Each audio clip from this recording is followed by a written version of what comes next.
আসলাম সর্দার blog ভিডিওতে আপনাদের সবাইকে সালাম। আসসালামু আলাইকুম ও রাহমাতুল্লাহি ওয়া বারাকাতুহু।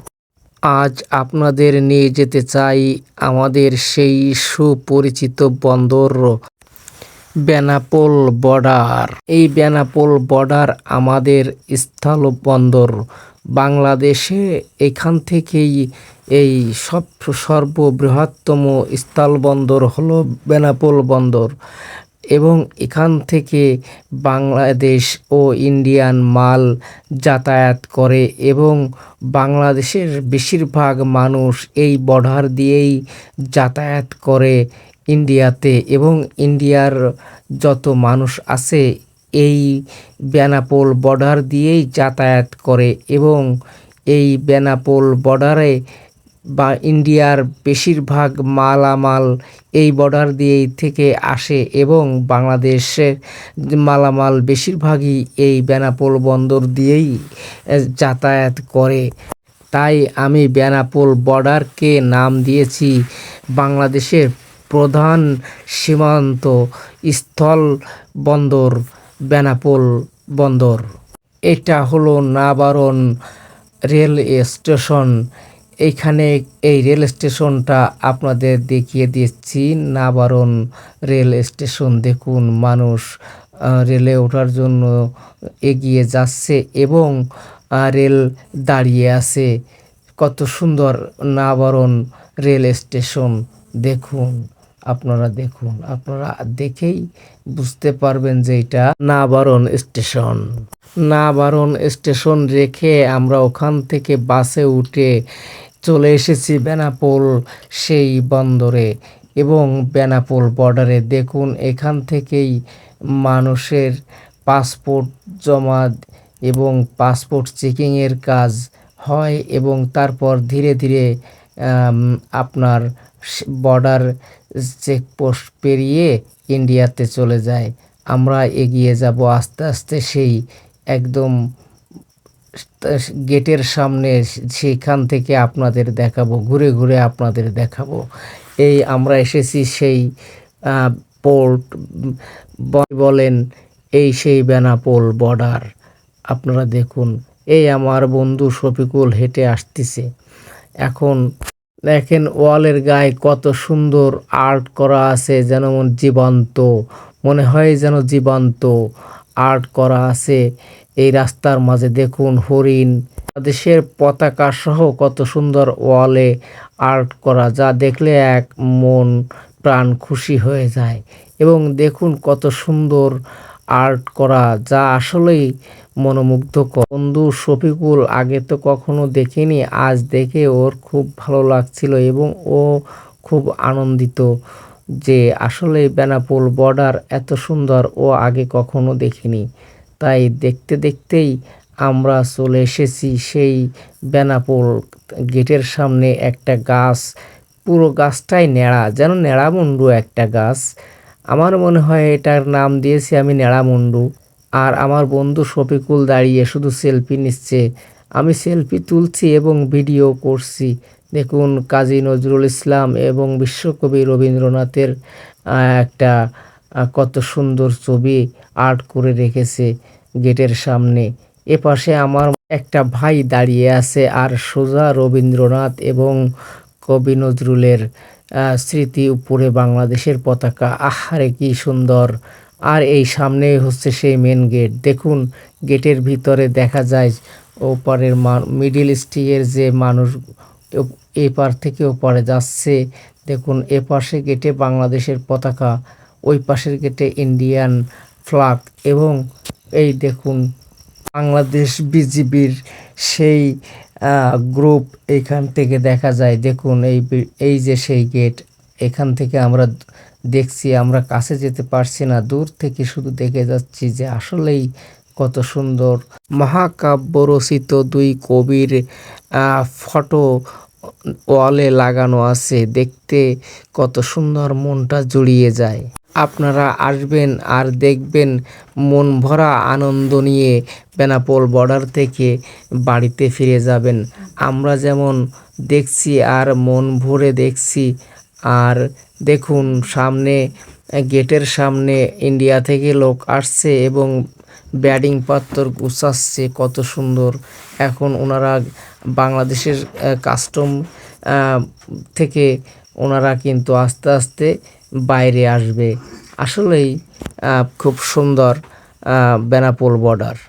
দেখুন বেনাপোল বর্ডারের সেই ঐতিহ্যবাহী হাজার বছরের পুরাতন একটা গাছ, যা আসলেই সবাই দেখতে ভালোবাসে এবং বর্ডারের একেবারে সীমান্তে এত হাজার বছর পুরাতন একটা গাছ এখনও দাঁড়িয়ে আছে। আকাশ ছোঁয়া সেই একটা শিরীষ ফুল গাছ দাঁড়িয়ে আছে, যা আসলেই সুন্দর দেখতে, যা সবাই দেখতে ভালোবাসে এবং আমরাও দেখেছি। আপনারা আসবেন, সেই হাজার বছর পুরাতন একটা গাছ, একটা নাড়ামুন্ডু গাছ তো আপনাদের দেখিয়েছি, আর এটা হচ্ছে সেই হাজার বছর পুরাতন গাছ, যা গল্পর মাঝে ভেসে ওঠে। আমি আসলাম সর্দার আপনাদের ঘুরে ঘুরে দেখাচ্ছি, কিন্তু একটা কথা বলতে ভুলে গেছি। আমি আজ নিজের মুখে ভিডিওর ভিতরে কোনো কথা এবং কোনো ভয়েস আমি দিতে পারিনি, এর জন্যে আমি দুঃখিত। পরে আমি নিজে এডিট করে এডিটের মাধ্যমে আমি ভয়েস দিয়েছি, এর জন্যে আপনাদের কাছে ক্ষমা চাচ্ছি। আমি ঘুরে ঘুরে বেনাপোল বর্ডার সীমান্ত এবং একেবারে সীমান্তের কাছাকাছি যেখানে গেট ইন্ডিয়া বাংলাদেশের দুটো গেট আছে, সেখানে সেই হাজার বছর বয়সী সেই গাছের নিচে দাঁড়িয়ে আমি আপনাদের ঘুরে ঘুরে ভিডিও করে দেখাচ্ছি। দেখুন, দেখা শেষ করে তারপরে রেল স্টেশনে আসলাম, বেনাপোল রেল স্টেশন। সেখান থেকে আমরা দুই বন্ধু রেলের টিকিট কেটে আমরা খুলনার দিকে রওনা হই। এখন দেখুন আমাদের রেলের যে জার্নিটা ছিল খুলনা পর্যন্ত, আমরা রেলে এসেছিলাম বেনাপোল বর্ডার থেকে। কিছু অংশ ভিডিও আপনাদের মাঝে আমি তুলে ধরছি। যে আমার বন্ধু শফিকুল কখনো ট্রেনে উঠিনি, তাই আমাকে বলল যে বন্ধু আমরা বেনাপোল থেকে ট্রেনে যাব। তাই বাধ্য হয়ে আমি ট্রেনের টিকিট কাটি এবং দুই বন্ধু মিলে কিছুক্ষণের জন্য ট্রেনের ভিডিওটা আপনাদের মাঝে দিচ্ছি। খুলনা পর্যন্ত আমরা দুই বন্ধু জার্নি করেছিলাম এই ট্রেনটায়। আসলে তার কিছু অংশ ভিডিও আপনাদের মাঝে দিচ্ছি, আপনারা দেখুন। দেখতে দেখতে আমরা খুলনাতে চলে এসেছিলাম, কিন্তু সম্পূর্ণ ভিডিওটা দিতে পারি নাই, এর জন্য দুঃখিত। যদি ভিডিওটা ভালো লাগে তাহলে আপনাদের মাঝে আমি কৃতজ্ঞতা হয়ে থাকব। আর যদি ভিডিওটা ভালো লাগে তাহলে আপনারা যেটা ভালো মনে হয় সেটা করবেন এবং শেয়ার করার চেষ্টা করবেন এবং কমেন্ট করবেন, তাহলেই আমার এই ভিডিও বানানো সাফল্য লাভ করবে।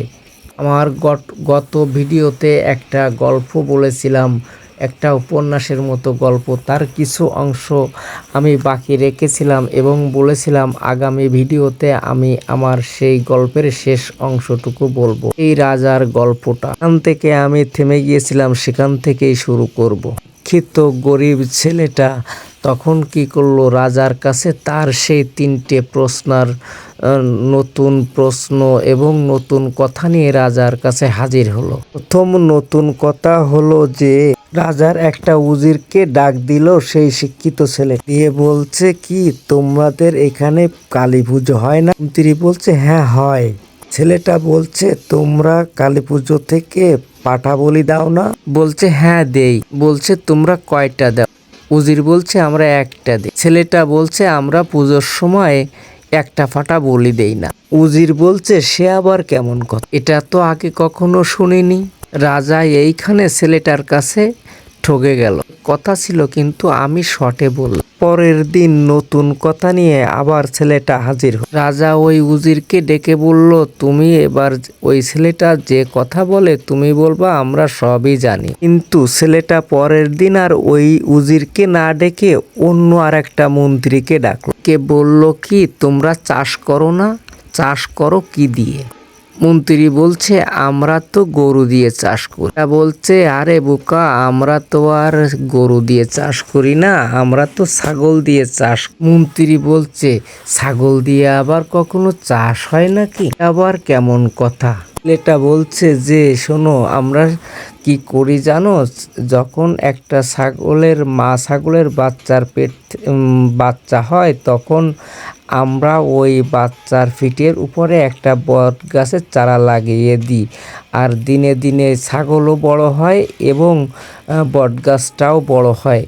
আর এইভাবে দুটো ছাগল দিয়ে যখন চাষ করা হয় তখন তাদের ফিটের উপরে দুটো বড় বড় বট গাছ হয়ে যায়, তাতে ছায়া দেয় এবং ওই দুটো ছাগল দিয়ে আমরা চাষ করি, ছাগলের কোনো কষ্ট হয় না, ছাগল ছায়া পায়। মন্ত্রী বলছে এ আবার কেমন কথা, এমন কথা তো আগে কখনো শুনি নাই। এটা কিন্তু এবার দুটো কথাই জিতে গেল, থাকলো একটা নতুন কথা। দেখুন মাঠের ভিতরে কিছু কোরআনের পাখিরা খেলা করছে, দেখতে কতই সুন্দর লাগছে। দ্বিতীয় কথাটাও কিন্তু হেরে গেল, রাজা পড়ল মহা চিন্তা। 3 নাম্বার কথায় যদি ছেলেটা জিতে যায় তাহলে তো আমার এই রাজ্যের অর্ধেক ওকে দিতে হবে। এবার কথাটা আমি এইখানেই রেখে দিচ্ছি, আগামী ভিডিওতে দেব। ভিডিওটা এইখানে শেষ করছি, সবাই ভালো থাকবেন, আল্লাহ হাফেজ।